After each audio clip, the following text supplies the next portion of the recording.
say you're sorry.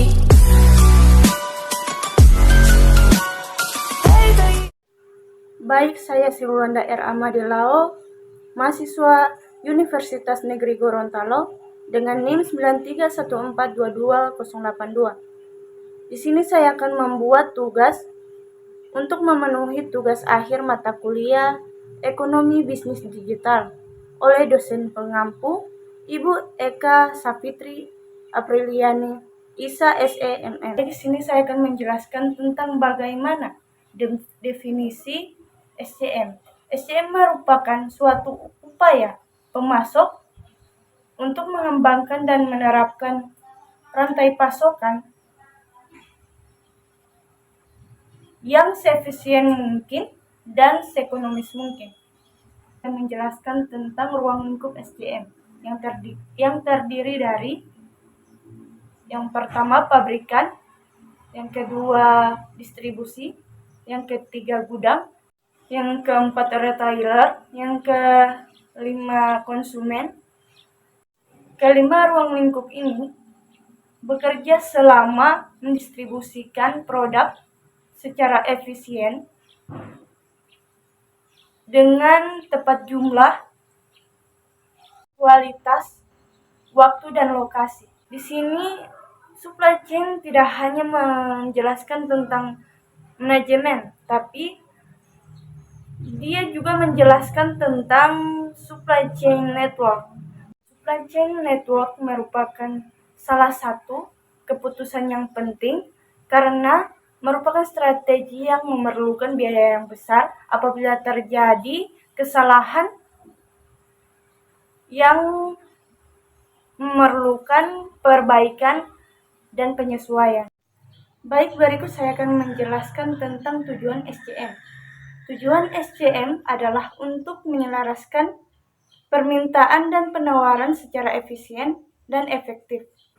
Berikut manfaat SCM. Yang pertama, meminimalkan inventory. Yang kedua, mengurangi biaya. Yang ketiga, mengurangi lead time. Yang keempat, meningkatkan pendapatan. Yang kelima, ketepatan waktu penyerahan. Yang keenam, menjamin aliran barang. Yang ketujuh, menjamin kualitas. Yang kedelapan, menghindari kehabisan stok, meningkatkan akurasi peramalan kebutuhan. Yang ke-10, kepuasan pelanggan. Yang ke-11, mengurangi jumlah pemasok. Yang ke-12, mengembangkan kemitraan. Yang ke-13, peningkatan kompetensi SDM. Yang ke-14, perusahaan semakin berkembang. Yang ke-15, meningkatkan daya saing. Berikut konsep SCM. Yang pertama, mengintegrasikan dan mensinkronisasikan pemasok, distributor, dan manufaktur. Yang kedua, mengurangi jumlah pemasok. Yang ketiga, kemitraan. Yang keempat, kegiatan SCM mendekat ke sumber dan pelaksanaan perdagangan langsung kepada produsen tanpa melalui perantara yang akan menambah biaya. Berikut prinsip SCM. Yang pertama, prinsip integrasi. Semua elemen yang terlibat dalam rangkaian SCM berada dalam satu kesatuan yang kompak dan bersama menyadari adanya saling ketergantungan. Yang kedua, jejaring semua elemen berada dalam hubungan kerja yang selaras. Yang ketiga, prinsip ujung ke ujung. Proses operasional mencakup pemasok yang paling hulu sampai konsumen yang paling hilir. Yang keempat, prinsip saling tergantung. Setiap elemen dalam SCM menyadari bahwa untuk mencapai tujuan bersama dan meningkatkan daya saing, diperlukan kerjasama yang saling menguntungkan.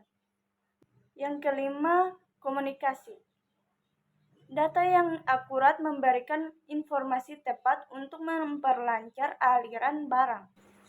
Yang keenam, prinsip kemitraan pemasok, manufaktur, distributor, dan pelanggan bekerja sama, saling membagi dan mengkomunikasikan informasi, mempunyai tujuan yang sama, saling percaya, dan mengutamakan kualitas dan waktu. Yang ketujuh, prinsip dukungan. Mendapat dukungan penuh dari manajemen dan fungsi operasional perusahaan dalam memproses perencanaan, koordinasi, pelaksanaan, dan pengendalian. Berikut strategi SCM.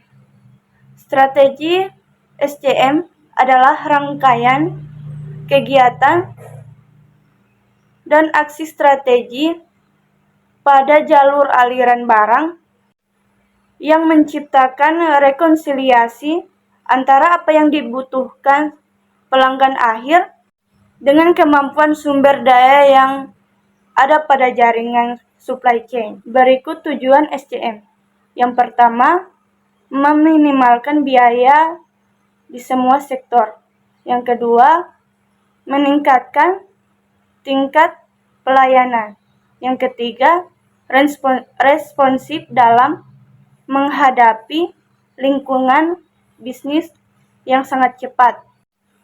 Yang keempat, memperoleh kepercayaan dari semua unsur terkait, terutama pelanggan.